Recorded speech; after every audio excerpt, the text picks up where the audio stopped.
প্রধানমন্ত্রী তো সারা দেশের প্রধানমন্ত্রী, কোনো একটি অঙ্গরাজ্যের তো মুখ্যমন্ত্রী উনি নন। এবারে প্রধানমন্ত্রীর এই ঘোষণা করার ক্ষেত্রে টাটার কারখানাকে আনবো বা এখানে শিল্প আনবো, এই ঘোষণা করার ক্ষেত্রে যে বাধ্যবাধকতাগুলো রয়েছে, যে প্রোটোকলের বেড়াজালগুলো রয়েছে, আমাদের রাজ্যের মুখ্যমন্ত্রীর জন্য কিন্তু সেই বেড়াজালগুলো নেই। তাহলে এই চর্চাও এখন চলছে যে সিঙ্গুরে পাল্টা মুখ্যমন্ত্রী যে সভা করতে চলেছেন, সেই সভা থেকে তিনি বড় কোনো শিল্পের ঘোষণা করতে পারেন, বৃহৎ শিল্প, যেটা নিয়ে আমাদের পশ্চিমবঙ্গে বলা যেতে পারে ভাড়ার শূন্য, বড় কোনো শিল্প নেই। মুখ্যমন্ত্রী কি সেরকমই কোনো একটা ভাবনা চিন্তা, কোনো গোপন খবর কি পেয়েছো? দেখো, ইতিমধ্যেই দুটি রাষ্ট্রায়ত্ত সংস্থা, আমি নাম করছি না, বেসরকারি সংস্থা, তারা দুটো শাখা খুলছে ওখানে। যদিও সিঙ্গুরে যত একর জমি রয়েছে তার তুলনায় কিছুই নয়, একটি পণ্য পরিবাহী সংস্থা, তাদের একটি শাখা সেখানে খোলা হচ্ছে, তারা সেখান থেকে কাজ করবে। কিন্তু দেখো, যেটা প্রথমেই আমাদের বুঝতে হবে, মমতা বন্দ্যোপাধ্যায় শিল্প বান্ধব, অবশ্যই শিল্প বান্ধব, কারণ তিনি তো চেষ্টা করছেন, তিনি তো বহু ছেলে মেয়ে কোথায় যাবে তাদের জন্য কর্মসংস্থানের ব্যবস্থা করেছেন। এবং সব থেকে গুরুত্বপূর্ণ হচ্ছে মমতা বন্দ্যোপাধ্যায় কিন্তু শিল্প বান্ধব, তিনি চাইছেন এ রাজ্যে শিল্প হোক। তিনি কি হয়েছে অতীতে, সেখানে ইচ্ছুক অনিচ্ছুক কৃষক নিয়ে একটা জটিলতা তৈরি হয়েছিল। অনিচ্ছুক কৃষকদের চাপে পড়ে মমতা ব্যানার্জি সেদিন চেয়েছিলেন সিঙ্গুরের শিল্প না হয়ে জমিটা থাক। এখন সে পরিস্থিতি নেই, কিন্তু এখন মমতা বন্দ্যোপাধ্যায় তিনি মাস্টার স্ট্রোক দিতেই পারেন। তিনি ইচ্ছে করলে সিঙ্গুরের মাটিতে দেশের অন্যতম শিল্প গোষ্ঠীকে আমন্ত্রণ জানাতেই পারেন, কারণ তিনি এ রাজ্যের মুখ্যমন্ত্রী। তোমার মনে আছে নয়াচর, পশ্চিমবঙ্গের নয়াচর কিন্তু শিল্পের একটা ভবিষ্যৎ উন্মোচন করছিল। সেই সময় শিল্পমন্ত্রী ছিলেন নিরুপম সেন, তিনি নেই আজকে, তিনি মারা গেছেন। কিন্তু সেই সময় থেকে নয়াচরে পূর্ণেন্দু চট্টোপাধ্যায়, আমার মনে আছে, নয়াচরে যে কেমিক্যালের হাব হওয়ার কথা ছিল সেটা কিন্তু আজও বিষবাও জলে, এবং সেখানে জমির একটা সমস্যা ছিল। মমতা বন্দ্যোপাধ্যায় উদ্যোগী হয়েছিলেন, তিনি নয়াচরের জন্য এগিয়েও ছিলেন, কিন্তু তারপরেও দেখা গেল সংশ্লিষ্ট শিল্প সংস্থা তারা কিন্তু ততটা মনোনিবেশ করতে পারলেন না। কিন্তু 28 তারিখে মমতা বন্দ্যোপাধ্যায় সিঙ্গুরে গিয়ে নতুন কোনো মাস্টার স্ট্রোক দিতেই পারেন, যে ভারী শিল্পের জন্য তিনি কোনো একটি শিল্প গোষ্ঠীকে, তুমি যেরকম নয়াচরের কথা বললে, সিলিকন ভ্যালি, সেই সিলিকন ভ্যালির অবস্থাও তো ততই বছর এই মুহূর্তে।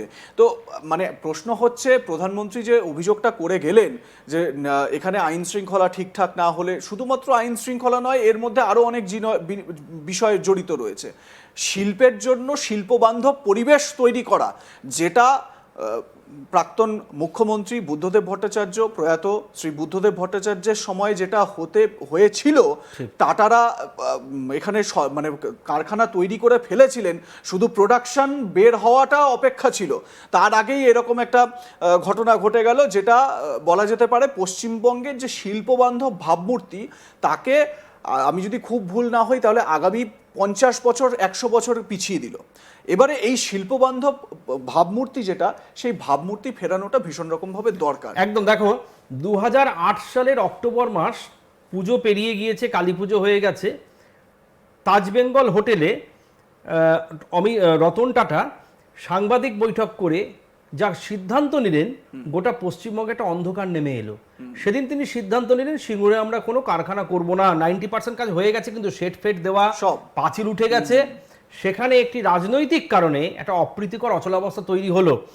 নিরুপম সেন, পার্থ চট্টোপাধ্যায়, গোপাল কৃষ্ণ গান্ধী, মমতা ব্যানার্জি, গৌতম দেব, নিরুপম সেন, বুদ্ধদেব ভট্টাচার্য, আন্তরিক প্রচেষ্টা, বারবার ঘন্টার পর ঘন্টা, এখনো জীবিত রয়েছেন গৌতম দেব, তিনি নিশ্চয়ই জানেন। মমতা বন্দ্যোপাধ্যায়ের সঙ্গে কথা বলার জন্য পার্থ চট্টোপাধ্যায়ের ভায়া হয়ে একাধিকবার বুঝিয়েছেন। মিটিং হয়েছে এই তথ্য কেন্দ্রে। মিটিং এর পরে বাইরে বুদ্ধদেব ভট্টাচার্য, গৌতম দেব, তারা বলছে যে গোটা দেশের মিডিয়া অপেক্ষা করছে, আপনি বাইরে গিয়ে অন্তত বলুন যে আমরা রাজি হয়েছি অনিচ্ছুক কৃষকদের বাদ দিয়ে ইচ্ছুক কৃষকদের জমি নিয়ে সেখানে শিল্পায়নের জন্য।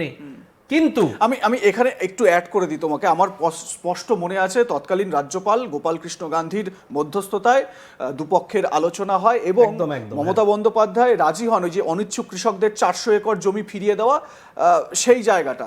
তার মানে আলোচনা ফলপ্রসূ হলো, জমি অনিচ্ছুক কৃষকদের ফিরিয়ে দেওয়া হবে, সেটাও ঠিক হয়ে গেল, তাদের যা ক্ষতিপূরণের ব্যবস্থা সেটাও করা হবে, সব ঠিক হলো। কিন্তু তারপর হঠাৎ করে বাদ সাধলো কোথায়? তারপরেও কারখানাটা হলো না কেন? সেই সময় অনিচ্ছুক কৃষক যারা ছিল তারা এমন একটা পরিস্থিতি তৈরি করেছিল, কারণ দেখো, বুদ্ধদেব ভট্টাচার্য মনে করত যে কৃষকের ছেলে কৃষক হবে এমনটা নয়।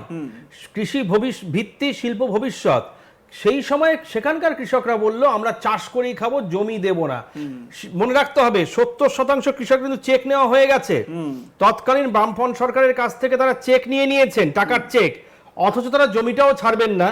সেই সময় বেচারাম মান্না, তারও একটা ভূমিকা ছিল, মাস্টার মশাই ছিলেন রবীন্দ্রনাথ ভট্টাচার্য, এদের একটা ভূমিকা ছিল। কিন্তু মূল বিষয় সেটা আমি সচক্ষে দেখেছি, আমার মনে পড়ছে সেই দিনটা তথ্য কেন্দ্রে বৈঠক করার পরে ওরা মানে মুখ্যমন্ত্রীকে, বর্তমান মুখ্যমন্ত্রীকে তৎকালীন শিল্পমন্ত্রী, আবাসন মন্ত্রীরা হাত জোর করে বলছে আপনি কি একবার বলুন যে সমস্যা মিটে গেছে। কিন্তু সেদিনের সমস্যা কিন্তু স্বপন মিটলো না। তার জের আজও পশ্চিমবঙ্গে গড়াচ্ছে, কারণ যে মাটিতে শিল্প হবে না ওটা ছিল 3 ফসলি জমি। ওই জমিতে শুধু চাল নয়, মানে ধান নয়, সর্ষে হতো, আখ হতো, এমনকি ডালেরও কখনো কখনো চাষ হতো। এখন সেই অনুর্বর জমি, তার 2 ফুট নিচে কংক্রিট, কোনো শিল্প আর হবে না, মানে চাষ আর হবে না, ওখানে শিল্পই আনা যেতে পারে। এখন দেখা যাক 28 তারিখে মুখ্যমন্ত্রী কি সিদ্ধান্ত নেন। ইতিমধ্যেই হয়তো তিনি কোনো শিল্পপতির সঙ্গে কথা বলেছেন সিঙ্গুরের শিল্পকে ফিরিয়ে আনার জন্যে। আর তোমাকে যেটা বললাম, পণ্যবাহী সংস্থা, দেশের মাল্টিন্যাশনাল একটি কোম্পানি, বহুজাতিক সংস্থা, তারা তাদের একটি শাখা অফিস খুলছে ওখানে। কিছু লোকের চাকরি হবে। দেখো, সানন্দে ন্যানো কারখানা বন্ধ হয়ে গেছে বেশ কিছু কারণে। তুমি যেটা প্রথমেই বললে শিল্পবান্ধব পরিস্থিতি নেই, শিল্পবান্ধব পরিস্থিতি শুধু না, ভৌগোলিক কিছু কারণও থাকে।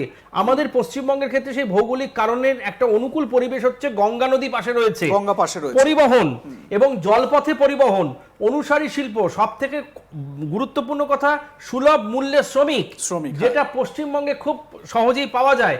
যদি হতো সিঙ্গুর, যদি হতো অনুসারী শিল্প, তাহলে এই রাজ্য থেকে এত মানুষকে পরিযায়ী কাজের জন্য যেতে হতো না। কিন্তু আজকে যেটা হলো, এই ন্যানো গুজরাটের সানন্দে বন্ধ হয়ে গেছে। কি কারণে বন্ধ? অন্যান্য গাড়ির প্রোডাকশন চলছে, ন্যানোটা বন্ধ হয়েছে। এই রাজ্যে ন্যানোটাও কিন্তু হতো, কারণ আমি দেখেছি প্রচুর মানুষ ফ্যামিলি কার হিসেবে টাটার ন্যানোকে কিন্তু গুরুত্ব দিয়েছিলেন স্বল্প মূল্যের জন্য। এখন রাজ্য রাজনীতির একমাত্র আলোচনার বিষয় 2026-এর নির্বাচনকে সামনে রেখে সিঙ্গুর যে জল্পনা জিয়ে রাখলো, প্রধানমন্ত্রী যে জল্পনা জিয়ে রাখলেন, কিছুটি বললেন না, এটা কিন্তু প্রধানমন্ত্রী বলতে পারেন না, কারণ তিনি পশ্চিমবঙ্গের প্রধানমন্ত্রী নন, তিনি গোটা দেশের সবকটি অঙ্গরাজ্যের মানুষের প্রধানমন্ত্রী। দেখা যাক পরবর্তী সময়ে প্রধানমন্ত্রী বা যদি কোনো শীর্ষ নেতৃত্ব পশ্চিমবঙ্গে বৈঠক করবেন, সভা করবেন, সেখানে যদি বলেন সিঙ্গুরে কি হবে। আরেকটি রণকৌশল হচ্ছে 28 তারিখে মমতা বন্দ্যোপাধ্যায় সিঙ্গুরে গিয়ে কি ঘোষণা করেন, তার জন্য কিন্তু মুখিয়ে আছে রাজ্য বিজেপি। মমতা ব্যানার্জির ঘোষণার পাল্টা ঘোষণাও হতে পারে প্রধানমন্ত্রীর পক্ষ থেকে বা কেন্দ্রীয় বিজেপির পক্ষ থেকে। কারণ মনে রাখবে 2026-এর নির্বাচন হচ্ছে অ্যাসিড টেস্ট, হয় এবার নয় নেভার। মমতা ব্যানার্জি বলেছিলেন 2006 সালে।